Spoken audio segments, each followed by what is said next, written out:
அன்புமணியே வருக அரியணையில் அமர்க என்று மருத்துவர் ஐயா அவர்கள் அரவணைத்து அன்பு காட்டி பாராட்டுகின்ற காலம் வருகிறது என்று கூறி சமூக முன்னேற்ற மக்கள் சங்கத்தின் சார்பில் அவரை வாழ்த்து விடைபெறுகிறேன். நன்றி, வணக்கம். மேடையிலே அமர்ந்திருக்கக்கூடிய பாட்டாளி மக்கள் கட்சியினுடைய முன்னணி பொறுப்பாளர்களே, மக்கள் பிரதிநிதிகளே, இங்கே மிகப்பெரிய அளவில் ஆயிரக்கணக்காக குழுமி இருக்கக்கூடிய அருமை பாட்டாளி சொந்தங்களே, ஊடக நண்பர்களே, காவல்துறையை சார்ந்தவர்களே, உங்கள் அனைவருக்கும் எனது முதற்கண் வணக்கத்தை தெரிவித்துக் கொண்டு இன்றைக்கு 4.5 ஆண்டுகள் ஆட்சி செய்து கொண்டிருக்கிற முதலமைச்சர் மு க ஸ்டாலின் அவர்கள் இந்தியாவிலேயே முதன்மையான மாநிலம், வளர்ந்து கொண்டிருக்கிற மாநிலம் தமிழ்நாடு என்று சொல்லிக் கொண்டிருக்கிறார். நான் கேட்கிறேன், இந்த தமிழ்நாடு எந்த நிலையிலே முன்னணியில் இருந்து கொண்டிருக்கிறது? இந்தியாவிலே அதிக கடன் வாங்கிய மாநிலம் தமிழ்நாடு என்ற பெயரை எடுத்துக் கொண்டிருக்கிறது. தமிழ்நாட்டுக்காரன் எங்கே வெளியில போனான்னா தமிழ்நாட்டுக்காரன் தமிழன் வருகிறான் என்று சொல்றதுல கடங்காரம் வருகிறான் பார் என்று தான் இன்றைக்கு அழைத்துக் கொண்டிருக்கிறார்கள். அப்படிப்பட்ட கொலை, கொள்ளை, கற்பழிப்பு, சாராய விற்பனை இதுலதான் இன்றைக்கு முன்னணியில் இருந்து கொண்டிருக்கிறது. இங்கே முன்னால் 100 நாள் பயணத்தை அவருடைய முக்கிய நிகழ்வுகள் எல்லாம் இங்கே போட்டு காட்டினார்கள்.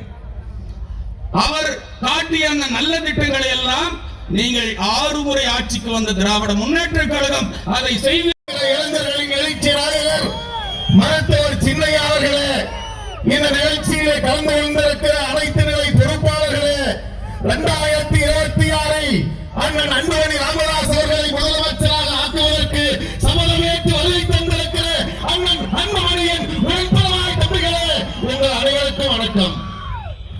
108 என்று சொன்னால் பலருக்கு பல லட்சக்கணக்கான உயிர்களை காப்பாற்றிக் கொண்டிருக்கிற 108 திட்டத்தை கொண்டு வந்தவர் நம்முடைய அண்ணன் அன்புமணி ராமதாஸ். அதே போலதான் இந்த 108வது நடைபயணம் நிறைவின் மூலம் தமிழகத்திலே பல திட்டங்களை இன்றைக்கு ஆண்டு கொண்டிருக்கிற அரசுக்கு நினைவு கொள்கிற வகையிலே இன்றைக்கு இந்த நடைபயணம் இன்றைக்கு நடைபெற்றுக் கொண்டிருக்கிறது. ஒன்றே என்று சொல்லி விடைபெறுகிறேன். ஆண்டு கொண்டிருக்கிற திராவிட முன்னேற்ற கழக அரசு வன்னியர்களுக்கு ஏன் இடஒதுக்கீடு கொடுத்து வருகிறாய்? இடஒதுக்கீட்டிற்காக என் தாத்தா சிறைக்கு சென்றார், என் அப்பன் சிறைக்கு சென்றார், நாங்களும் சிறைக்கு சென்றோம்.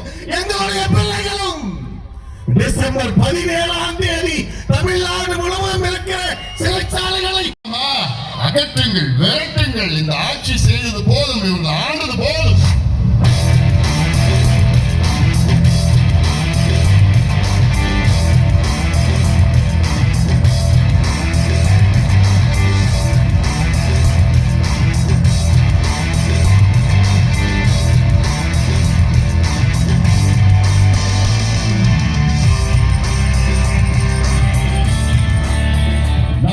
ஆட்சிக்கு வந்தவுடன் முதல்